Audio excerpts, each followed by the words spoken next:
Good news, বাড়ছে refund. আমরা tax season already শুরু হয়েছে, অলমোস্ট প্রায় মাসখানেকের মতো হয়ে গেছে। তো এর মধ্যে আমরা আইআরএস এর স্ট্যাটিস্টিক্স, যে ফাইলিং সিজনের যে স্ট্যাটিস্টিক্স তা আমরা পাচ্ছি। সেখানে দেখা যাচ্ছে কম্পেয়ার টু লাস্ট ইয়ার যে রিফান্ড বেড়েছে অলমোস্ট 14.2%, যেটা হোয়াইট হাউস এবং জেপি মর্গানের prediction end of the tax season every হাউস হোল্ডের অ্যাভারেজ ট্যাক্স রিফান্ড বাড়বে 1000। তো সেটা গুড নিউজ। আর এই যে রিফান্ড বাড়ছে, যে রিফান্ড বাড়ার মূল কারণ হচ্ছে বিগ বিউটিফুল বিল, যে বিল আমরা গত জুলাই ডোনাল্ড ট্রাম্পের যে বিল সেটা পাস হয়েছে। এবং সেখানে এই যে মিকি ড্রাইভার্স যার জন্য এই রিফান্ডটা বাড়ছে, তার মধ্যে স্ট্যান্ডার্ড ডিডাকশন বেড়েছে টিপস, সোশ্যাল সিকিউরিটি টিপস ইনকামের deduction, over time deduction, car interest deduction up to 10,000, even standard deduction যারা করেন তাদের জন্য, সিনিয়রদের জন্য এক্সট্রা 6,000 এর ডিডাকশন বেড়েছে।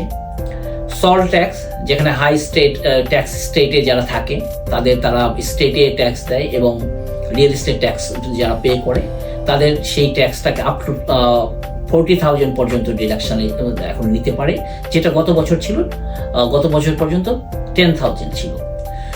যার ফলে ট্যাক্স সিজনে অনেক ধরনের ডিডাকশন এবং ক্রেডিটের সুযোগ হয়েছে। আর চাইল্ড ক্রেডিটটা বেড়েছে, যেটা 2,000 থেকে 2,200। আর্ন ইনকাম বেড়েছে অ্যাকর্ডিং টু ইনফ্লেশনকে অ্যাডজাস্ট করে, আর্ন ইনকাম ক্রেডিট বেড়েছে। এবছরে অনেক চেঞ্জের কারণে বিগ বিউটিফুল যে বিলটা পাস হয়েছে, এই বিলের চেঞ্জের জন্য মূলত এই রিফান্ডগুলো ইনক্রিজ করেছে। এবং এই ট্যাক্স সিজনটা অনেক কমপ্লিকেটেড এবং চ্যালেঞ্জিং, অনেক ধরনের ডিডাকশন আছে এবং অনেক ধরনের চেঞ্জ আছে। এই চেঞ্জগুলোকে প্রপারলি অ্যাড্রেস করে অ্যাকুরেট ওয়েতে ট্যাক্স ফাইল করাটা ইম্পর্টেন্ট, এবং সেই কাজটা করার জন্য একজন দক্ষ, একজন প্রফেশনাল দরকার। তো এখন আইআরএস এর যে ডিরেক্টর আছে, সেই ডিরেক্টর থেকেই একজন ট্যাক্স পেয়ার ইজিলি তার নেইবারহুডে যে একজন দক্ষ ট্যাক্স প্রফেশনাল খুঁজে বের করতে পারে, সেখানে তার একটা জিপ কোড দিয়ে যদি সার্চ করে অথবা কারো স্পেসিফিক দিয়ে সার্চ করে, তার কোনো ক্রেডেনশিয়াল আছে কি নাই সেটা ইজিলি জানতে পারে। তো যার ফলে এই ট্যাক্স সিজনে, এটা challenging tax season, complicated tax season, এবং কারেক্ট ওয়েতে ট্যাক্স ফাইল করাটা ইম্পর্টেন্ট। কেউ যদি কারেক্ট ওয়েতে ট্যাক্স ফাইল না করে, সেক্ষেত্রে তার রিফান্ডটা ডিলে হবে, তার ট্যাক্স রিটার্নটা প্রসেসিং ডিলে হবে।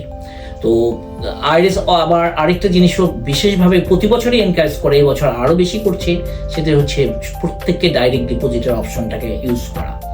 এবং ডাইরেক্ট ডিপোজিট ইচ্ছে করলে কেউ 3টি অ্যাকাউন্ট পর্যন্ত স্প্লিট করে নিতে পারে।